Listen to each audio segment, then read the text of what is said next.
Hello everyone, I'm Chris, and welcome to Dark Horror Diaries.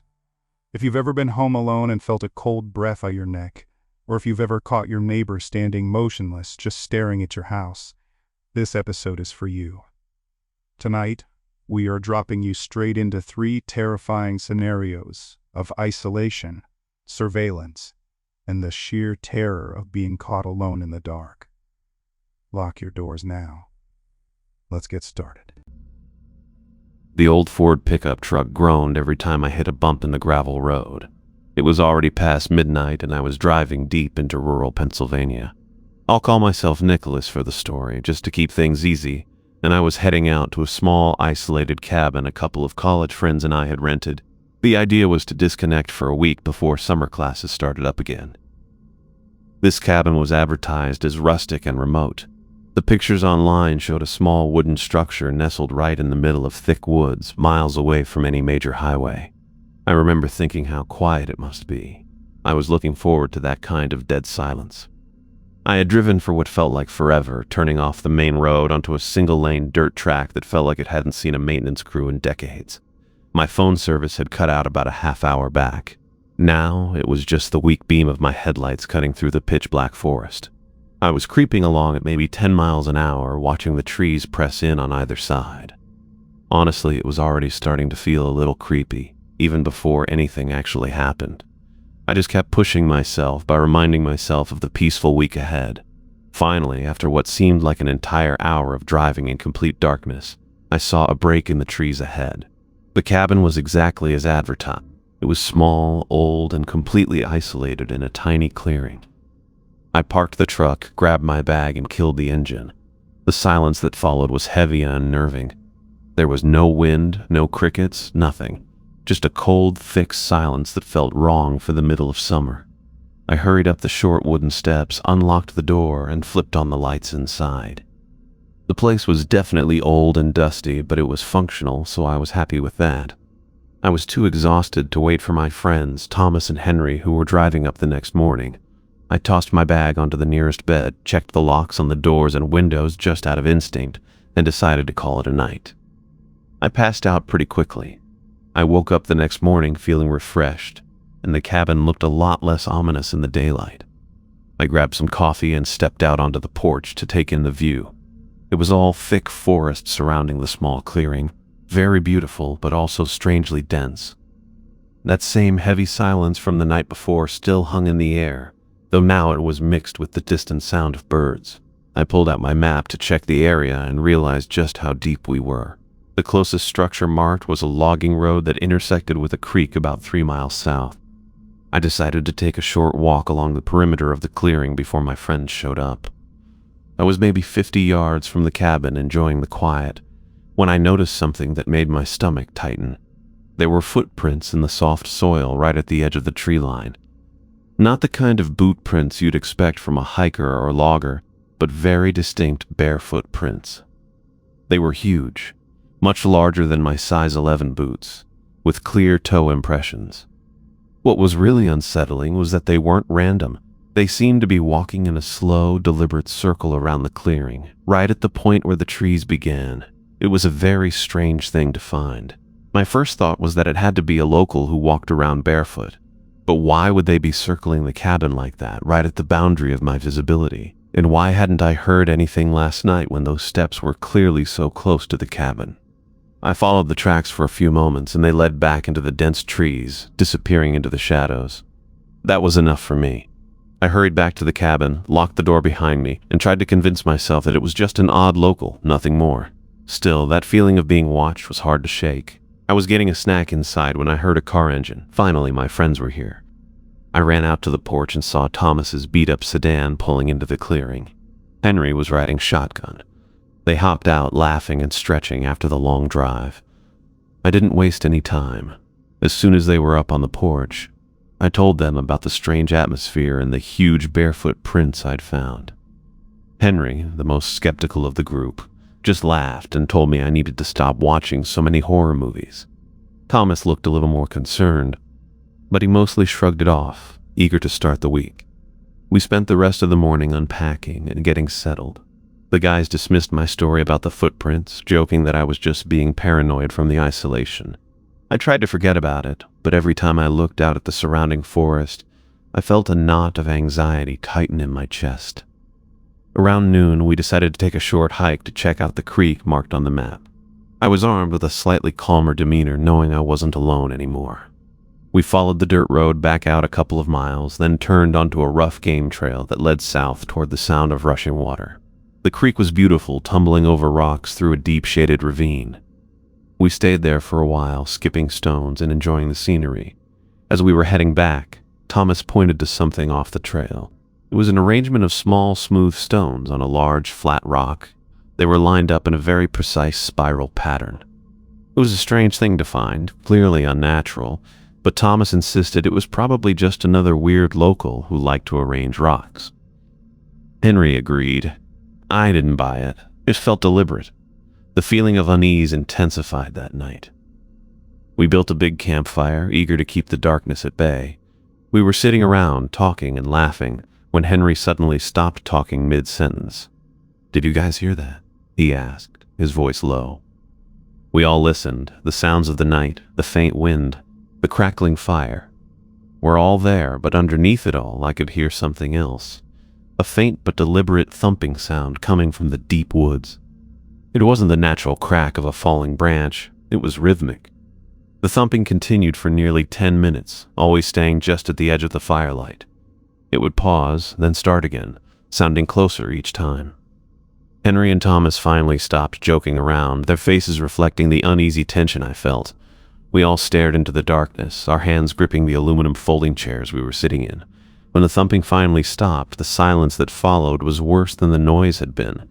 It felt like whatever was out there was now right at the perimeter, listening to us. We packed up the chairs and moved inside, locking the door behind us. We didn't talk about it. The fear was too immediate, too heavy. We spent the next few hours sitting in silence, listening to the cabin creak in the darkness. We all jumped when a loud thud hit the side of the house. Not the door, but the actual wall. It sounded like something enormous hitting the log structure. Then another, and another. 3 deliberate thuds in rapid succession before the sound stopped completely. Henry, the brave one, finally grabbed a flashlight and peered out the small window. He saw nothing, of course, just pitch-black forest. "Probably just a clumsy moose or something," he muttered, but his voice lacked conviction. Thomas and I knew better. Whatever was outside was intelligent, and it was letting us know it was there. We spent the rest of the night huddled together in the living room, our rifles within arm's reach, too terrified to sleep. The next morning, the feeling of fear was replaced by a cold, hard determination to figure out what was going on. We had been stalked and threatened, and we weren't going to let some weirdo run us out of our rented cabin. We searched the exterior of the house. We found 2 things. First, huge, deep scratches in the wooden logs of the cabin wall where those thuds had hit.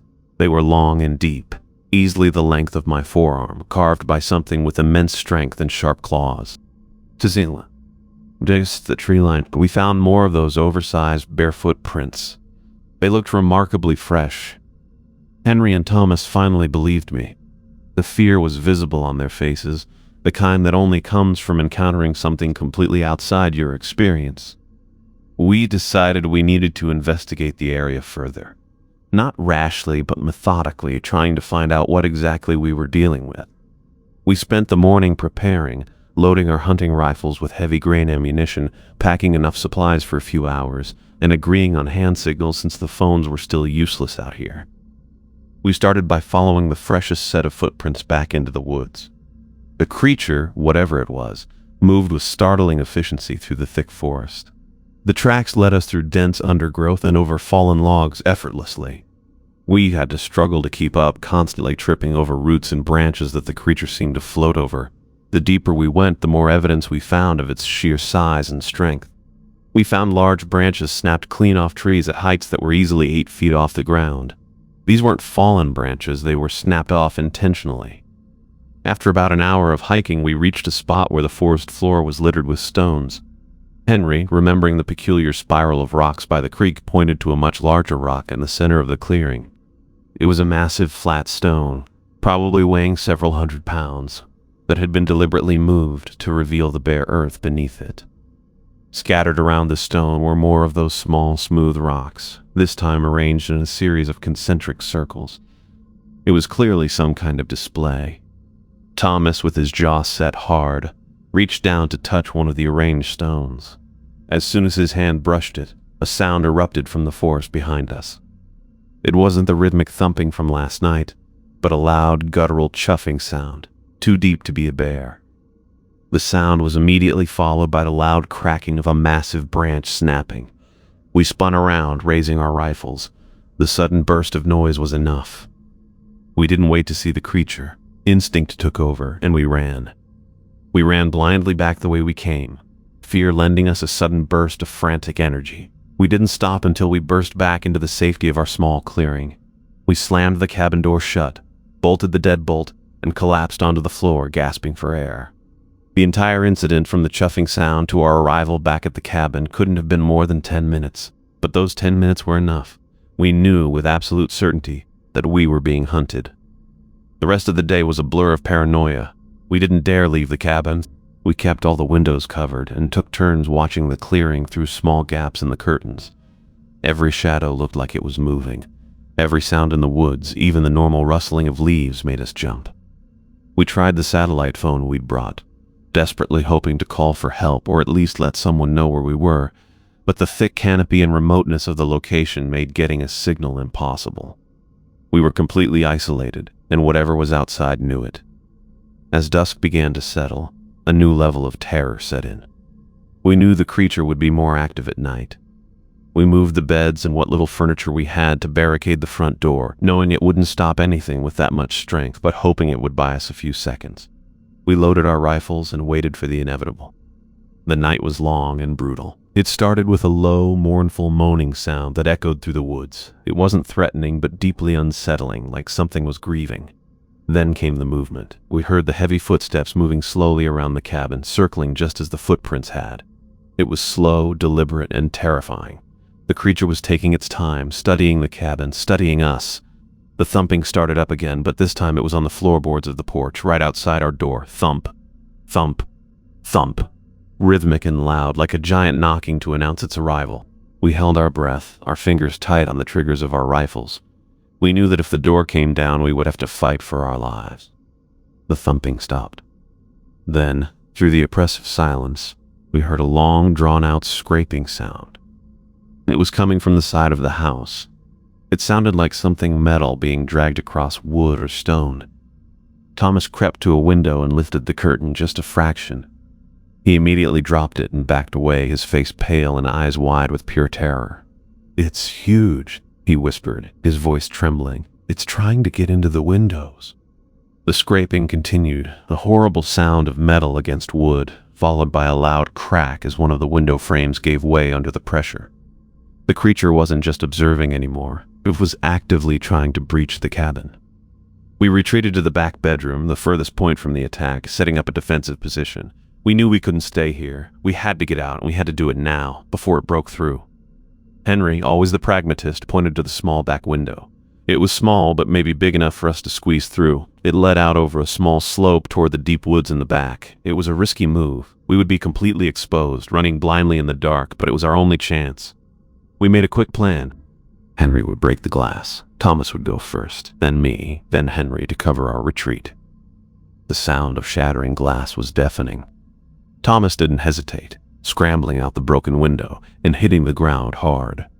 I followed close behind, feeling the sharp shards of glass rake against my clothes. As I landed, I heard a terrible roaring sound from the main room.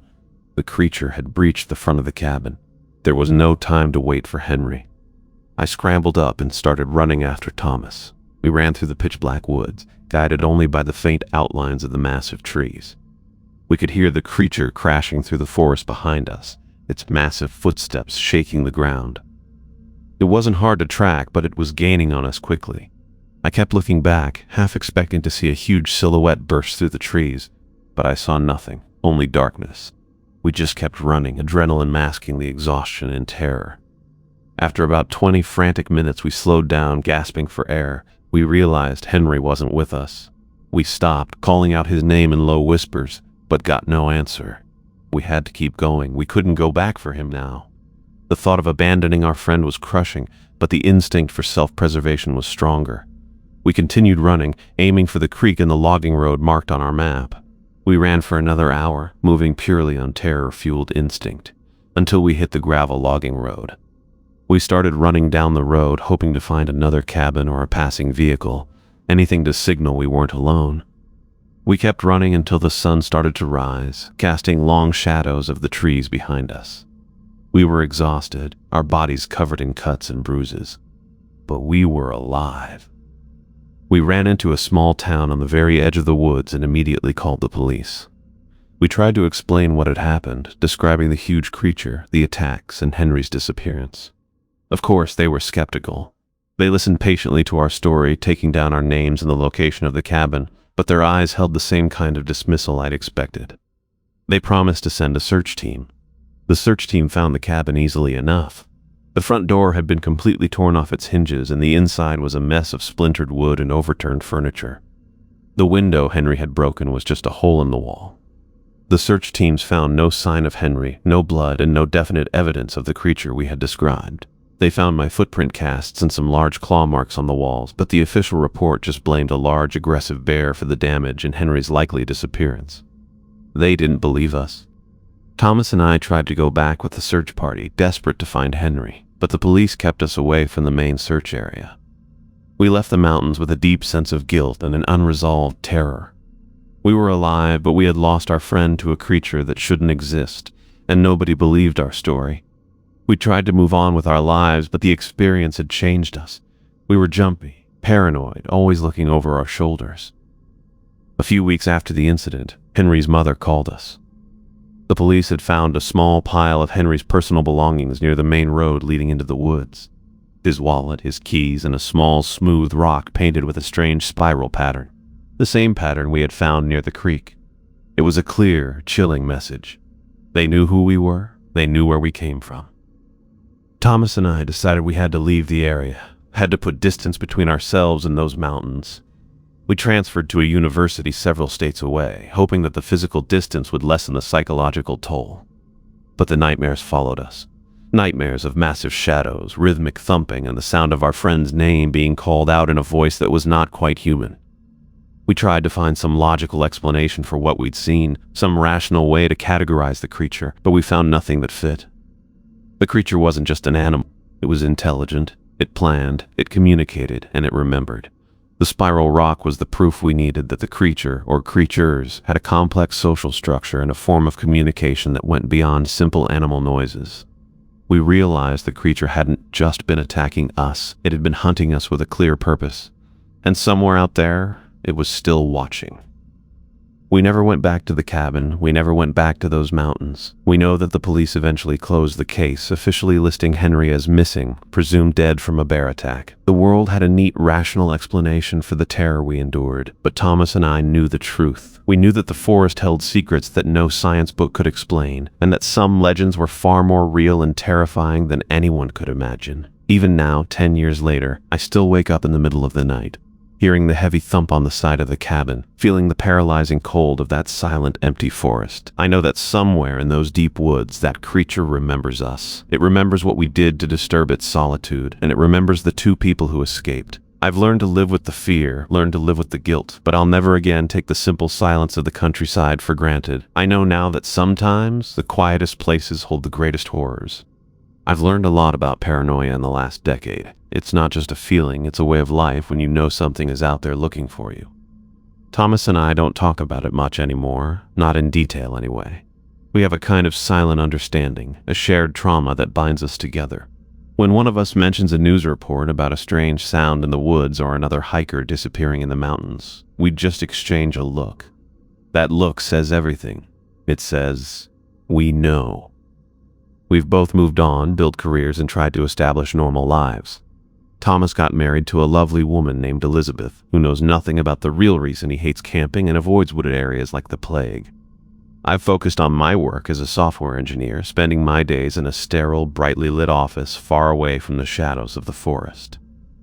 The irony of my new life is not lost on me. I now work in a world of logic and algorithms, a complete antithesis to the terrifying, inexplicable reality I once faced. But the forest finds ways to remind you. Sometimes, I'll be on a lunch break in the city park, and I'll notice a pine cone arranged on a bench in a pattern that is just a little too deliberate. Or I'll hear a low, rhythmic thumping from a distant construction site, and that familiar wave of panic will wash over me.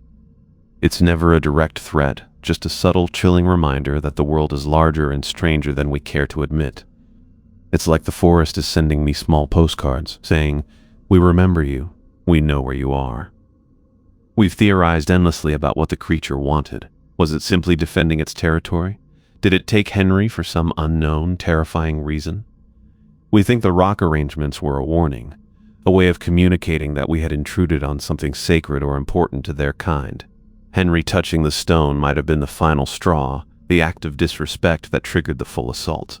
We think the creature was trying to herd us out of its domain, and when we didn't leave, it escalated the force.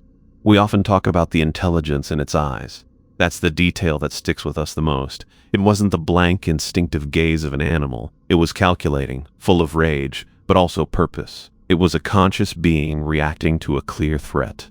We realized that our assumption of humanity being the only intelligent species on the planet was perhaps the most dangerous form of arrogance. The woods were not empty.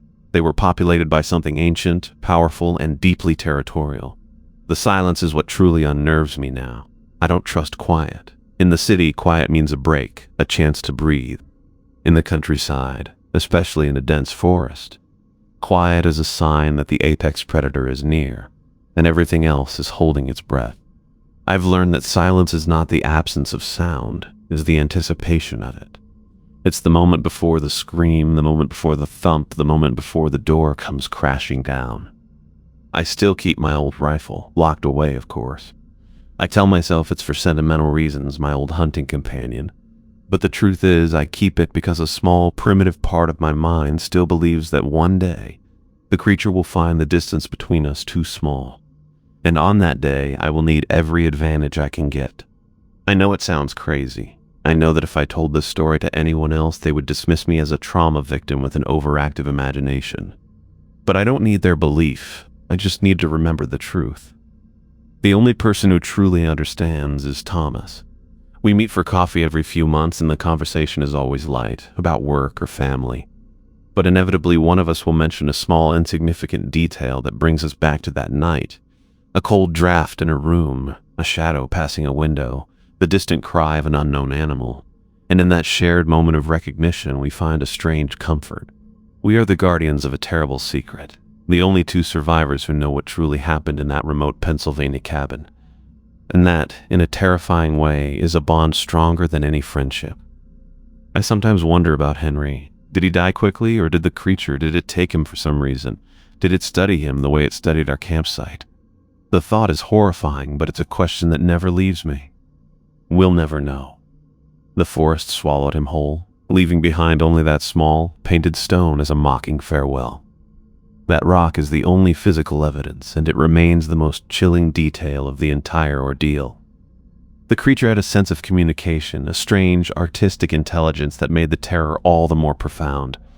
It wasn't just brute force, it was a methodical, thinking monster.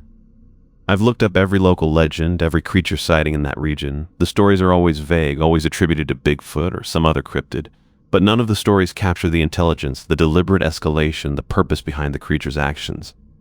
It wasn't just a lumbering beast, it was a strategist. It tested us with small sounds, studied our reactions, broke the window where it knew we weren't, and waited for the perfect moment to attack. That level of tactical awareness is what truly sets it apart from any animal. The guilt over abandoning Henry is a shadow I live under. I know he would have done the same for me, for both of us. But the image of his face, the realization that I was running while he was left behind, is a wound that never heals. I try to honor his memory by living my life fully, by not letting the fear win. But I know that his sacrifice was not in vain. It allowed Thomas and me to escape, to carry the story out of the forest, to at least know the truth, even if the world never will. I've become obsessed with the idea of territorial boundaries. I believe the creature saw the cabin as its property, and we were simply trespassers who had to be removed. The initial signs, the barefoot prints, the the rock spirals, were warnings. Warnings that we, in our human arrogance, chose to ignore. We thought we were masters of the wilderness, but we were just mice in a giant's pantry. The countryside, with its quiet isolation and endless trees, holds an authority far greater than anything we build in the city. I spend my vacations now on crowded beaches or in bustling European cities, places where the sheer density of human life is a comfort. The thought of a quiet, isolated forest fills me with dread. I know that the vast empty spaces are not empty at all. They are waiting. They are watching. And they are home to something that is patient, powerful, and deeply intelligent.